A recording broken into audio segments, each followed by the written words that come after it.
اور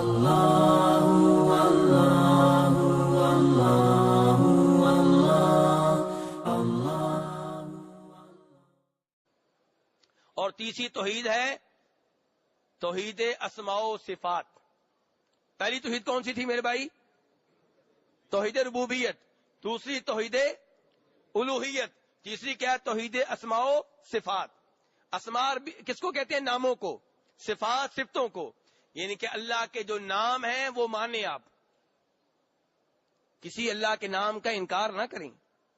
اور صفات جو اللہ کی قرآن و حدیث میں آئی ہیں وہ بھی مانیں، اور ان ناموں میں اور صفات میں اللہ کے ساتھ کسی اور کو شریک نہ ٹھہرائیں. تو رازق کون ہے پھر؟ اللہ. کوئی اور تو نہیں رزق دینے والا. اولاد دینے والا کون ہے؟ وہاب کون ہے؟ اللہ.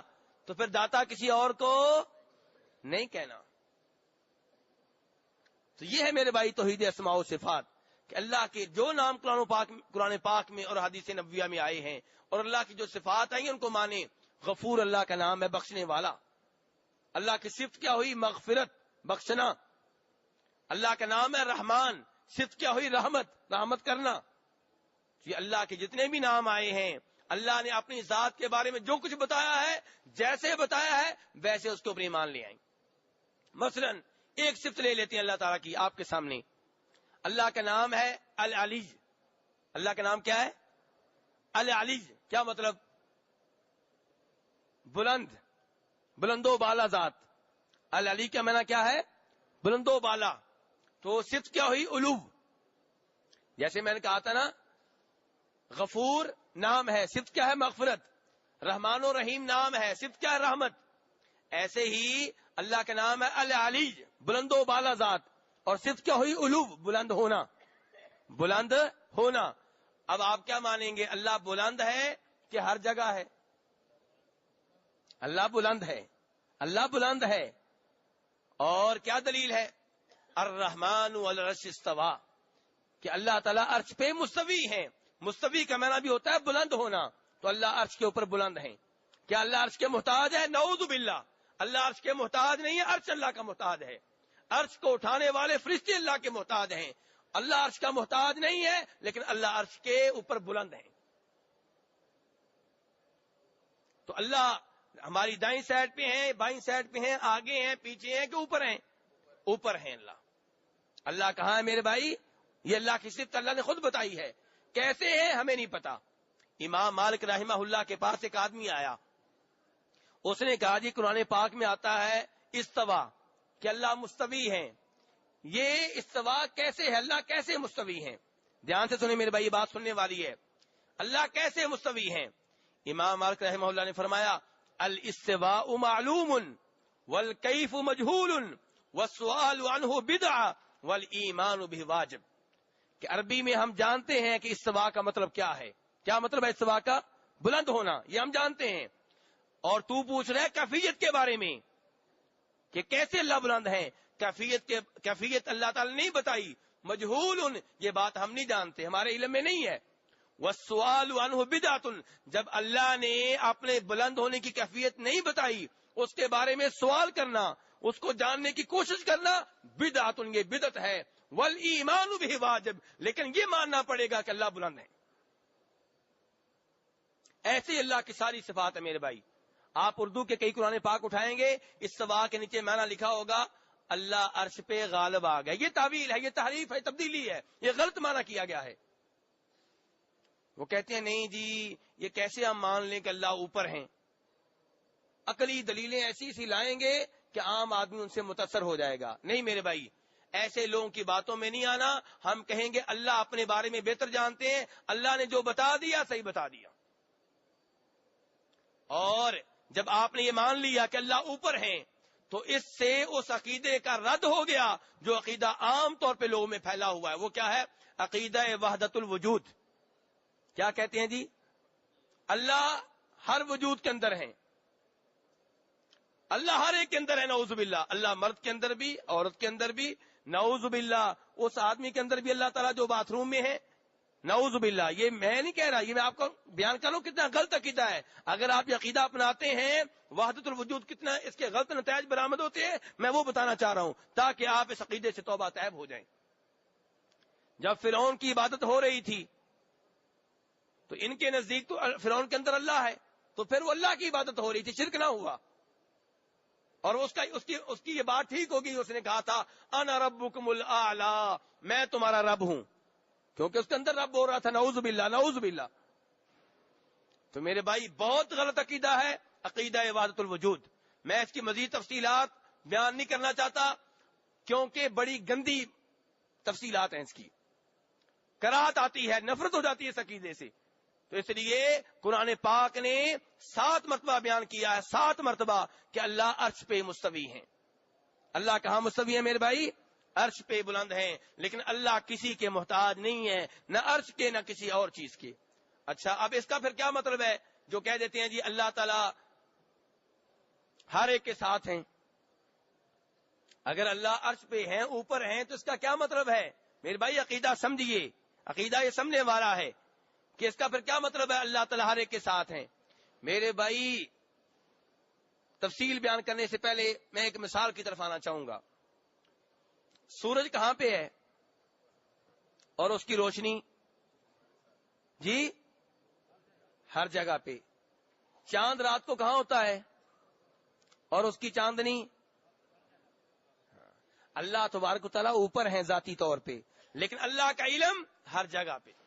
اللہ ہر ایک کو جانتے ہیں، ایک ایک چیز کا علم ہے. اللہ اوپر ہیں، اللہ ہر ایک کو دیکھ رہے ہیں اوپر ہو کر بھی.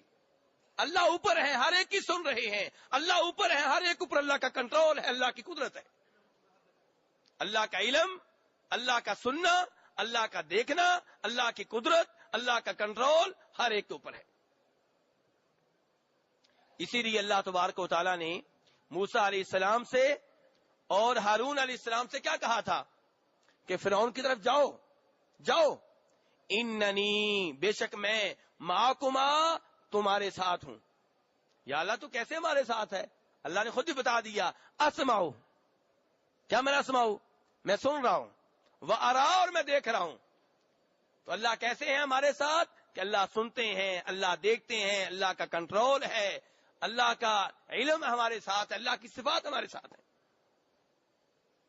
لیکن ذاتی طور پہ اللہ کہاں ہے؟ عرش پہ مستوی ہیں. تو میرے بھائی اب یہ کتنی ہو گئی توحید کی اقسام؟ 3. نمبر 1 کیا ہے؟ توحید ربوبیت، کہ اللہ تعالی کو اللہ کے افعال میں ایک ماننا، کہ پیدا کرنا، رزق دینا، یہ سارے اسی کے کام ہیں. اور توحید الوہیت، یہ ماننا کہ ہر قسم کی عبادت کا حقدار صرف اللہ تبارک و تعالی ہے. تو آپ کسی قبر والے کے لیے نظر مانیں گے؟ کسی قبر والے کے لیے منت مانیں گے؟ شیخ عبد القادر جیلانی رحمہ اللہ کے لیے 11ویں دیں گے؟ نہیں، بالکل. جب آپ نے 11ویں دے دی، منت مان لی، نظر مان لی، یہ عبادت ہے. تو ایک طرف آپ کہتے ہیں کہ میں توحید کے اوپر ہوں، ساتھ اللہ کو چھوڑ کے اوروں کے لیے نظریں مانتے ہیں، اوروں کے لیے منت مانتے ہیں. بیٹا ملا فلاں قبر پہ جا کے دیکھ کروں گا، بیٹا ملا فلاں قبر پہ جا کے بکرا کروں گا. یہ کیا ہوا؟ یہ کون سی توحید ہے؟ ایسے ہی دعا سب سے بڑی عبادت ہے. آپ ایک طرف کہتے ہیں میں توحید کے اوپر ہوں، پھر قبر پہ جا کے قبر والے کو وعدے دے رہے ہوتے ہیں، اللہ سے بیٹا لے کر دو، اللہ سے رزق لے کر دو، اللہ سے شفا لے کر دو. یہ میرے بھائی شرک کر رہے ہیں آپ. اور توحید اسماء و صفات میں کیا ہے کہ کئی لوگ اللہ کے ناموں کو ماننے سے انکار کر دیتے ہیں، کہتے ہیں ہماری عقل نہیں مانتی. تیری عقل نہیں مانتی، نہ مانے، ہمیں کیا لگے تیری عقل سے؟ تیری عقل ہے کیا؟ تو ہے کیا چیز؟ اللہ ایک بات بتائیں، تیری عقل نہیں مانتی. میں اب کیا کہوں، بڑے سخت الفاظ نکل رہے ہیں لیکن میں روک رہا ہوں کہ اللہ نے ایک چیز بتا دی اور تو کہتا ہے میری عقل نہیں مانتی. اللہ کے رسول نے ایک چیز بتا دی، تو کہتا ہے تیری عقل نہیں مانتی. اپنی عقل کو قرآن و حدیث کے تابع بنا دے، اپنی عقل کو قرآن و حدیث کے سامنے جھکا دے. میرے بھائی ان عقل پرستوں سے بچ جائیں جو کئی قرآن پاک کی باتوں کا، نبی صلی اللہ علیہ وسلم کی حدیث کا انکار کر جاتے ہیں کہ عقل نہیں مانتی. تو بہرحال میرے بھائی گزارش یہ تھی کہ یہ توحید کی 3 اقسام ہیں. اور عام طور پہ قبروں کی پوجا کرنے والے قبر پرست وہ کیا کرتے ہیں؟ وہ لا الہ الا اللہ کا مطلب کر جاتے ہیں کہ اللہ خالق ہے، مالک ہے، رازق ہے، کوئی شک نہیں کہ اللہ خالق ہے، مالک ہے، رازق ہے، لیکن لا الہ کا مطلب یہ نہیں ہے۔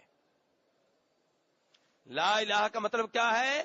کہ اللہ اکیلا ہی عبادت کا حقدار ہے، اللہ کے سوا کوئی اور عبادت کا حقدار نہیں ہے۔ اس میں کوئی شک نہیں کہ یہ عقیدہ بنایا جائے کہ ہر سب کچھ ہونے کا یقین کس سے؟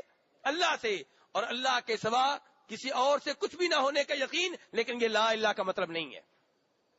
لیکن یہ لا الہ کا مطلب نہیں ہے، یہ توحید ربوبیت میں داخل ہے۔ لا الہ کا مطلب یہ ہے کہ اللہ کے سوا کوئی عبادت کا حقدار نہیں ہے۔ لا الہ کا مطلب کیا ہے؟ اللہ کے سوا کوئی عبادت کا حقدار نہیں، یہ ہے لا الہ کا مطلب۔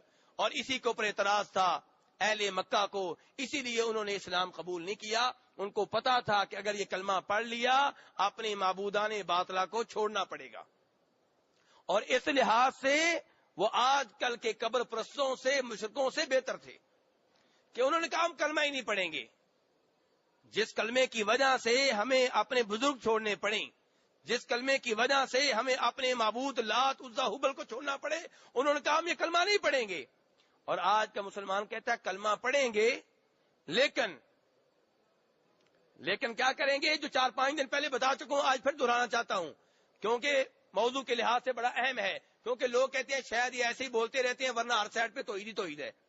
سنیے، فیس بک پہ مجھے کسی نے کوئی کلپ بھیجا، اس میں ایک ممتاز عالم دین تقریر کر رہے ہیں، میں نام نہیں بتانا چاہتا، بوڑھے ہیں اور مخصوص لباس پہنا ہوا ہے، لباس ہی بتا رہا ہے کہ کیسی باتیں کریں گے۔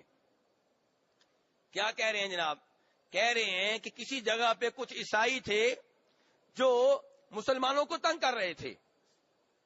کیسے تنگ کر رہے تھے؟ وہ کہتے تھے کہ ہمارے نبی عیسیٰ علیہ السلام مردوں کو زندہ کیا کرتے تھے، تمہارے نبی نے کیا کسی مردہ کو زندہ کیا ہے؟ بتاؤ۔ تقریر کرنے والے صاحب کہہ رہے ہیں کہ مسلمان بڑے پریشان تھے، ان کو کیا جواب دیں؟ جادو کا علاج جادو سے غلط ہے، شرک کا جواب شرک سے غلط ہے، بدعت کا جواب بدعت سے غلط ہے۔ تو یہ آگے سے کیا کہتے ہیں؟ شیخ عبد القادر جیلانی رحمہ اللہ کے پاس مسلمان آئے، یہ بات انہوں نے ان کے نام پہ لگا دی، حالانکہ شیخ عبد القادر جیلانی کی آپ کتابیں پڑھ لیں تو آپ کو پتا چلے گا جو ان کا نام سب سے زیادہ لیتے ہیں وہ ان کی تعلیمات کے سب سے زیادہ مخالف ہیں۔ ان کی کتابیں تو پڑھیں، ان کی کتابیں تو پڑھیں، نہ تمہاری نماز ان کی نماز سے ملتی ہے، نہ تمہاری توحید ان کی توحید سے ملتی ہے، پھر بھی ان کے نام لیتے ہو۔ تو بہرحال یہ قصہ بھی ان کی طرف منسوب کر دیا گیا، کیا کہ مسلمان ان کے پاس آئے، آ کر کہنے لگے کہ جناب یہ عیسائی ہمیں بڑا تنگ کر رہے ہیں۔ کیا کہتے ہیں جی؟ یہ کہتے ہیں کہ ہمارے نبی مردوں کو زندہ کیا کرتے، تمہارے نبی نے تو کام کبھی نہیں کیا۔ شیخ عبد القادر جیلانی رحمہ اللہ بقول اس قصہ کے جو انہوں نے گھڑا ہے، وہ ان عیسائیوں کے پاس گئے، کہنے لگے ہاں بھائی میرے نبی تک کہاں پہنچتے ہو؟ مجھ سے بات کرو۔ میرے نبی تک کہاں پہنچتے ہو؟ مجھ سے بات کرو، میں ان کا امتی ہوں، مجھ سے بات کرو۔ جی آپ سے بات کرتے ہیں، کیا بات ہے؟ کہ ہمارے نبی مردوں کو زندہ کیا کرتے، تم کرو۔ شیخ عبد القادر جیلانی نے کہا بقول ان کے کہ کس کو زندہ کروانا چاہتے ہو بتاؤ۔ اللہ اکبر۔ تھوڑی دیر پہلے میں نے کیا کہا تھا کہ توحید ربوبیت کو تو اکثر اوقات کافر بھی مانتے تھے، اور یہاں پہ دیکھیے توحید ربوبیت کا بیڑا غرق کیا جا رہا ہے۔ توحید الوہیت تو بات کی بات ہے، توحید ربوبیت کا بیڑا غرق کیا جا رہا ہے، جس کو کافر بھی مانتے تھے۔ شیخ عبد القادر جیلانی نے کہا کس مردے کو زندہ کروانا چاہتے ہو بتاؤ مجھے۔ وہ عیسائی کسی بہت پرانے قبرستان پہ لے گئے جو 200 سال پرانا تھا، اور وہاں پہ ایک قبر کی طرف اشارہ کرتے ہوئے کہنے لگے اس کو زندہ کرو۔ شیخ عبد القادر جیلانی رحمہ اللہ نے کہا جانتے ہو یہ کون ہے؟ یہ قوال ہے، قوالیاں گایا کرتا تھا، کیا یہ چاہتے ہو کہ میں اس کو زندہ کروں اور یہ قوالی گا رہا ہو؟ اللہ اکبر۔ پہلا حملہ کیا اللہ کی صفت علم غیب پہ، یہ توحید الوہیت کے اوپر حملہ ہے۔ اللہ کی صفت علم غیب کے اوپر پہلا حملہ کیا جا رہا ہے۔ اللہ تعالیٰ کہتے ہیں قرآن پاک میں قُل لَا يَعْلَمُ مَن فِي السَّمَاوَاتِ وَالْأَرْضِ الْغَيْبَ إِلَّا اللَّهُ، اللہ کے سوا کوئی عالم الغیب نہیں ہے، نہ آسمان والوں میں نہ زمین والوں میں، نہ کوئی فرشتہ نہ کوئی رسول نہ کوئی جن نہ کوئی اور۔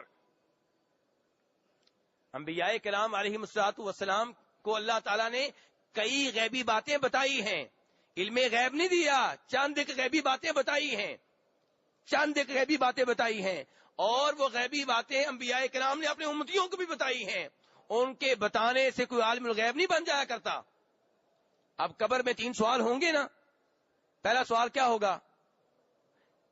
آپ قبر میں گئے ہیں، یہ دیکھ کے آئے ہیں، کیسے پتا چل گیا آپ کو؟ تو آپ تو عالم الغیب ہو گئے۔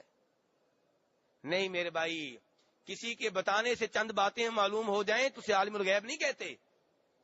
نبی صلی اللہ علیہ وسلم کو کئی باتیں اللہ تعالی نے بتائیں، غیب کی باتیں، لیکن یہ نہیں ہے کہ عالم الغیب ہو گئے ہیں۔ جو بتائی ہیں وہ کچھ بھی نہیں ہے ان کے مقابلے میں جو اللہ نے اپنے پاس رکھی ہیں۔ کیا کہا تھا خضر علیہ السلام نے موسیٰ علیہ السلام سے؟ صحیح حدیث میں ہے، صحیح حدیث میں، بخاری شریف کی حدیث۔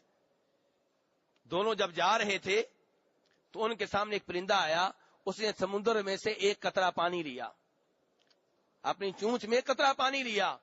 تو خضر نے کہا موسیٰ، جو علم تمہارے پاس ہے اور میرے پاس ہے، جو تجھے اللہ نے دیا مجھے اللہ نے دیا ہے، اس کی اللہ کے علم کے مقابلے میں وہی حیثیت ہے جو اس قطرے کی ہے جو پرندے نے لیا ہے سمندر کے مقابلے میں۔